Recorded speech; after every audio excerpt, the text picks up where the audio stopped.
Assalamualaikum warahmatullahi wabarakatuh. Alhamdulillah kita kembali belajar fisika di pertemuan kali ini.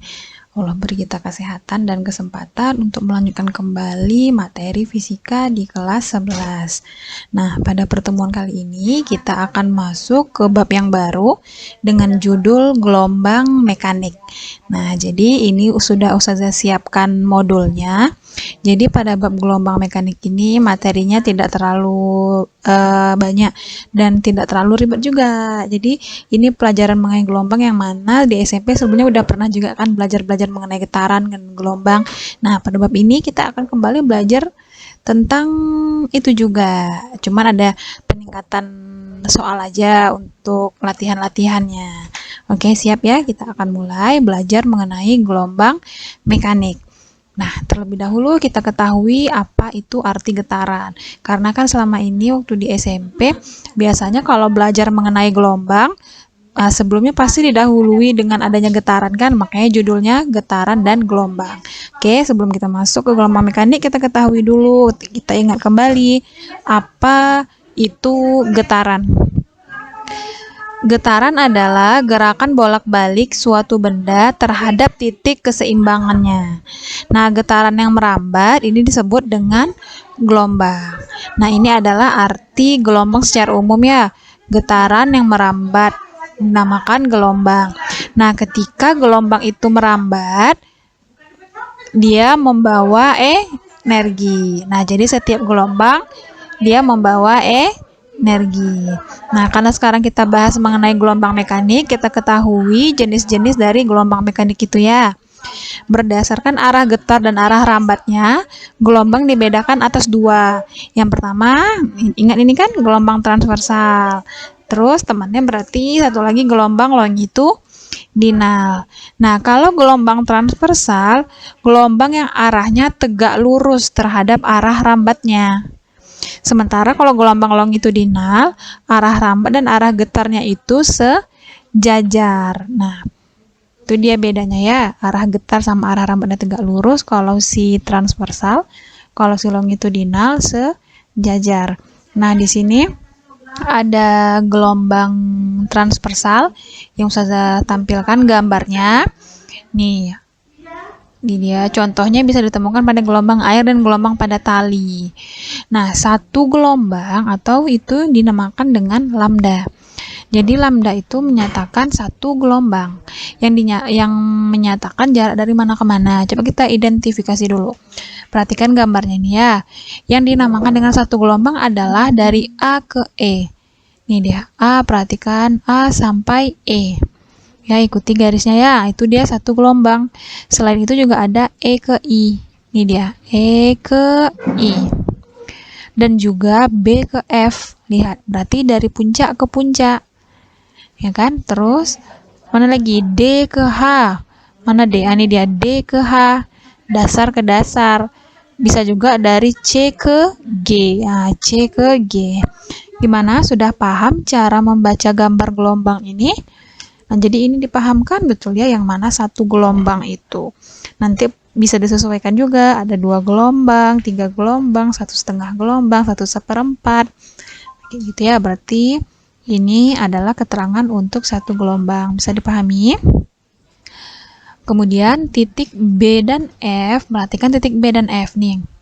B dan F ini itu dinamakan dengan puncak gelombang. Sementara titik D dan H itu dinamakan dengan dasar gelombang. Nah, udah paham istilah-istilahnya, yang satu gelombang itu mana, yang puncak itu mana, dan dasar itu mana? Dari gelombang transversal. Itu dia mengenai gelombang transversal. Kalau gelombang longitudinal, nah yang dimaksud dengan satu gelombang itu adalah jarak dari pusat rapatan ke pusat rapatan berikutnya. Nah, perhatikan kalau gitu yang dinamakan dengan satu gelombang pada gelombang longitudinal adalah jarak dari A ke C. Jadi tengah-tengahnya gitu nariknya ya kan? Bisa juga dari mana lagi? B ke D. Ya, itu dia yang dimaksud dengan satu gelombang. Jadi kalau pada gelombang longitudinal nggak ada istilah puncak sama dasar ya, yang ada cuma rapatan dan regangan. Udah bisa menentukan yang mana satu gelombang pada gelombang longitudinal dan transversal. Oke, itu dia mengenai cara membaca atau mengetahui yang mana yang dimaksud dengan satu gelombang. Nah, yang B kita masuk ke karakteristiknya. Karakteristik yang dimaksud di sini antara lain periode, frekuensi, dan cepat lambat gelombang. Ingat definisi kalau periode. Nah, periode itu artinya adalah waktu. Nah, kalau spesifiknya lagi, periode adalah waktu yang diperlukan untuk menempuh satu gelombang. Ya, periode itu waktu untuk satu gelombang. Waktu ini diperlukan untuk menempuh satu gelombang. Jadi selain dari satu gelombang, maka waktu yang dimaksud bukanlah periode. Bisa ya membedakan yang mana periode dan yang mana waktu biasa. Terus kalau frekuensi adalah banyaknya gelombang dalam 1 detik. Sementara cepat lambat gelombang merupakan jarak yang ditempuh gelombang dalam dalam waktu tertentu. Jadi cepat lambat gelombang ini seperti kecepatan lah. Tapi kalau pada pembahasan mengenai gelombang dia nggak bilang dengan istilah kecepatan, tapi cepat lambat. Nah, terus ada beberapa persamaan nih. Kalau periode itu cara menghitungnya adalah T per N. Ya, waktu atau lama merambat per N. N itu adalah berapa banyaknya gelombang. Sehingga satuan T adalah S. Sementara kalau menghitung frekuensi bisa pakai rumus N per T. Berarti banyaknya gelombang per waktu. Kebalikan ya. Nah, jadi cara mengingatnya nggak susah kok. Jangan sampai ketukar. Kalau T di sini, T di atasnya. Kalau susah cara ingatnya gitu aja. Ya, T sama dengan T per N. Kalau ngitung frekuensi, barulah N per T, kebalikannya. Terus, karena periode dan frekuensi ini dia saling berbanding terbalik, maka T dapat dihitung juga dengan rumus 1 per F. Dan F dapat dihitung dengan rumus 1 per T. Yang mana F tadi frekuensi ya. Satuannya ini. 1 per sekon. Nah, 1 per sekon inilah yang kita sering kenal dengan sebutan Hertz atau disingkat dengan Hz. Nah, habis itu ini dia cepat terlambat gelombang disimbolkan sama V. Ya, yang mana cara menghitungnya lambda per T. Ini mirip kayak gini, kayak S per T, ya kan? Cuman S itu diganti sama lambda, T-nya dengan periode. Berarti lambda per T. Terus karena ini kan kalau dijabarkan jadi gini nih. Lambda kali 1 per T kan. Nah, karena 1 per T itu sama dengan F, maka menghitung cepat lambat juga bisa dinyatakan dengan rumus V sama dengan lambda kali F. Nah, inilah persamaan-persamaan yang berlaku yang akan kita terapkan pada bab gelombang mekanik. Bisa diingat? Dihafalkan ya? Nih, yang Ustazah beri kotak hijau.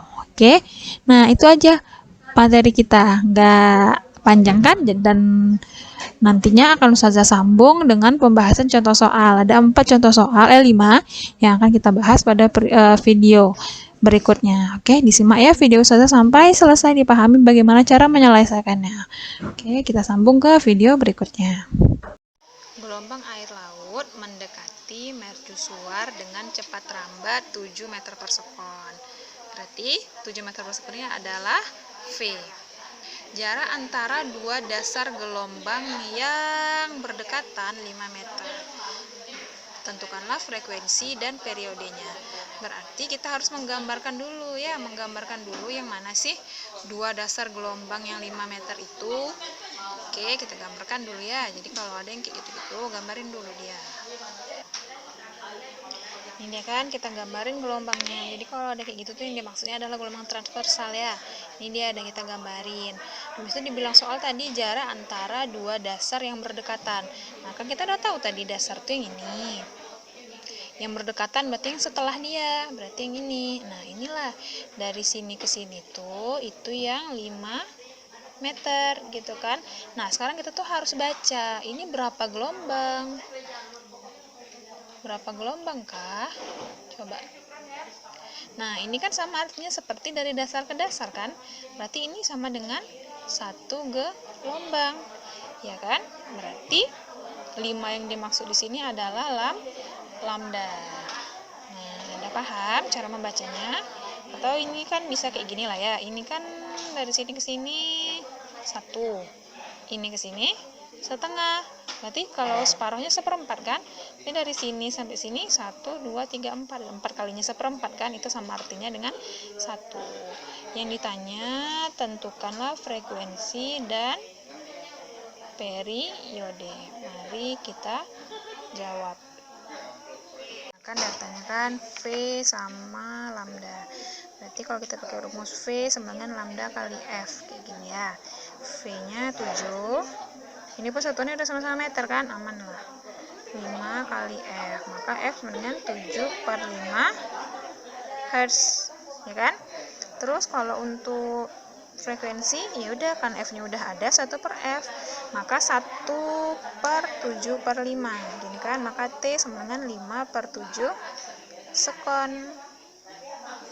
Nomor 2, dalam waktu 30 sekon ada 10 gelombang laut yang melintas. Jika jarak antara puncak dan dasar gelombang yang berdekatan 6 meter, berapakah cepat lambat gelombang? Berarti kita buat diketahuinya. Dalam waktu 30 sekon ada 10 gelombang. Nah, ini kan waktu itu kan ada dua, ada waktu yang periode T besar sama waktu biasa T kecil. Nah, sekarang dia yang mana nih? T periode apa T kecil? Nah, karena kan kalau 30 sekon itu 10 gelombang, berarti bukan satu gelombang kan? Maka ini adalah waktu yang biasa, T kecil. Nah, 10 gelombang berarti ini adalah N. Nah, terus yang si berapa nih? 6 meter ini gimana? Berarti mesti kita gambarin kan, kita gambarin, terus kita baca yang mana dari puncak ke dasar, berapa gelombang kah dia. Nah, dibilangnya kan jarak antara puncak dan dasar yang berdekatan. Udah gambarin, gambarannya dulu entah seberapa, aduh kecil ya. Nah, dibilangnya jarak antara puncak dan dasar yang berdekatan. Puncak, ini puncak, dasar, ini dasar, berarti ini ke sini, ya kan, ini ke sini. Berapa gelombang nih? Ini ke sini 1/4 tambah 1/4 berarti setengah. Nah, setengah gelombang itu yang jaraknya 6 meter. Nah, gitu ya. Jadi gambarin. Ini bacanya setengah. Paham kan? Kalau begitu kita butuhnya lambda. Kalau setengah lambda 6, berarti lambdanya berapa? 2 kali 6, 12 meter. Nah, jadi apa-apa tuh kita butuh lambda. Terus ditanyakan apa tadi? Cepat lambat, V. Jawab. V kan rumusnya ada dua, mau pakai yang mana? Lambda F atau lambda per T? Yang penting lambdanya udah ada kan kalau pakai mana ya. Nah, yang ini aja lah saja pilih ya, lambda per T. Lambdanya 12 per T-nya. T-nya kan belum ada, hitung dari sini ya. Berarti T pakai rumus mana? T per N. Jadi T pula di atasnya. Berarti T-nya 30, N-nya 10. Berarti 3 sekon. Masukin ke sini 3, maka V dapatnya 4. Tadi ini lambdanya meter kan, waktunya sekon, maka satuannya meter per sekon. Contoh ketiga, pada permukaan danau terdapat 2 buah gabus, kayak styrofoam gitulah, yang terpisah satu dengan lainnya sejauh 60 cm. Nah, jadi ada 2 buah gabus yang terpisah sejauh 60 cm. Keduanya turun naik bersama permukaan air dengan frekuensi 2 getaran per sekon. Berarti ini frekuensi ya F. Nah, bila salah satu gabus berada di puncak bukit gelombang, terus yang lainnya berada di dasar gelombang. Berarti gabus itu kan ada 2, satunya di puncak, satunya di dasar. Sedangkan di antara kedua gabus itu terdapat 1 bukit gelombang. Nah, tapi di antara mereka terdapat 1 bukit gelombang. Tentukan cepat lambat gelombangnya. Nah, kalau gini kita mesti buat gambar lagi. Ya, gabusnya 1 di puncak, 1 di dasar, tapi di antara keduanya harus terdapat 1 bukit. Yuk kita gambarkan. Ini dia kan, diketahui frekuensinya 2 Hz. Afwan tulisannya jelek ya. Nah, tadi kita bilangnya gabusnya pertama di puncak. Puncak itu yang ini kan. Nah, ini gabus, satu lagi di dasar gini. Nah, tapi ada tapinya kan. Tapi di antara kedua gabusnya terdapat 1 bukit gelombang. Berarti dari gabus pertama ke gabus kedua tuh harus melewati 1 bukit dulu. Ini dia kan.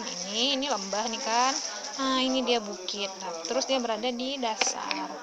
Berarti di sini. ya kan? Satu di puncak, satu di bukit, tapi di antara keduanya terdapat satu buah bukit. Nah, jadi beginilah gambarnya. Nah, dari ini ke sini itulah sejauh berapa tadi tuh? 60 cm. Ayo baca gelombangnya. Berapa nih dari sini sampai sini? Ini ke sini 1. Ini seperempat, berarti 1,5 kan? 1,5 gelombang. Itu yang 60 cm. Maka ini 3/2 gelombang yang 60 cm. Coret 2. Berarti lambdanya 40 cm. Bisa dipahami bagaimana cara mendapatkan lambdanya nih? Barulah kita hitung cepat rambatnya kan?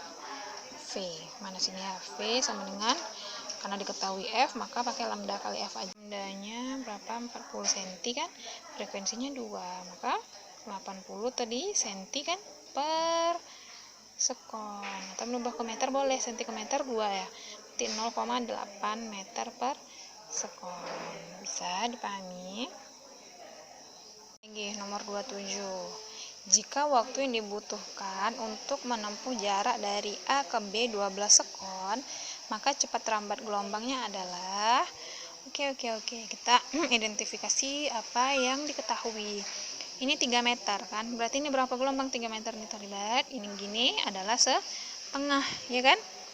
Setengah lambda yang jaraknya 3 meter. Nah, kalau begitu kan kita butuh lambda. Lambda berapa berarti nih? Kali ini ya berarti lambdanya 6 meter. Ya, gitu caranya. Nah, habis itu dari A ke B 12 sekon. Nah, lihat dari A ke B. Baca lagi gambar. Berapa gelombang itu? Ini ke sini 1. Terus ini 1 lagi berarti 2. Tambah ini 1/4. Berarti 2/4. T sama dengan 12. Kenapa T di sini? Karena di sini bicaranya sekon. Kalau tadi kan mengenai jarak-jarak. Kalau jarak makanya lambda kayak gitu. Ya, paham kan? Berarti ini 9/4 T ya, sama dengan 12. Kita butuh T aja. Berarti ini bagi 3, 3 bagi 3, 4. Maka T sama dengan 16/3 ya. 16/3 sekon. Ditanyakan cepat rambat. Berarti V. Karena ada T, ada lambda, berarti pakai rumus lambda per T. Lambdanya 6, T-nya 16/3. V sama dengan, bisa nggak kecilin ya? Bagi 2, 3, bagi 2, 8 ya. Berarti 3/8/3. Jadinya 3 kali 3/8 ya, 9/8. 1,125 gitu kan, kalau nggak salah hitung lebih 1/8 itu kan 0,125 kan, berarti 1,125. Nggak ada ya, tapi yang paling mendekati yang ini kan, mesti ini 1,125 ya enggak, atau saya yang salah koreksi, salah hitung, tapi caranya kayak yang saya ajarin barusan. Coba dicek lagi ya hitung-hitungannya. Nah, nomor 31 lagi. Jika frekuensinya 60 Hz, berarti udah jelas ya, ini F. Berapa cepat rambat? Nah, perhatikan yang 80 ini berapa gelombang sih? Ingat ya, kalau pada longitudinal, acuannya pusat ya. Pusat kerapatan ke pusat kerapatan berikutnya 1. Ini ke sini 1 lagi. Berarti semuanya 2. Maka si 80 ini adalah 2 lambda sama dengan 80. Lambda aja berarti 40 cm. Maka V sama dengan ada lambda ada F, maka rumusnya lambda kali F. Lambdanya 40 cm tadi ya, F-nya 60. Berarti 2400 cm per sekon. Kalau ubah ke meter bagi 2 ya. Berarti buang 2. Maka jawabannya 24. Bisa dipahami?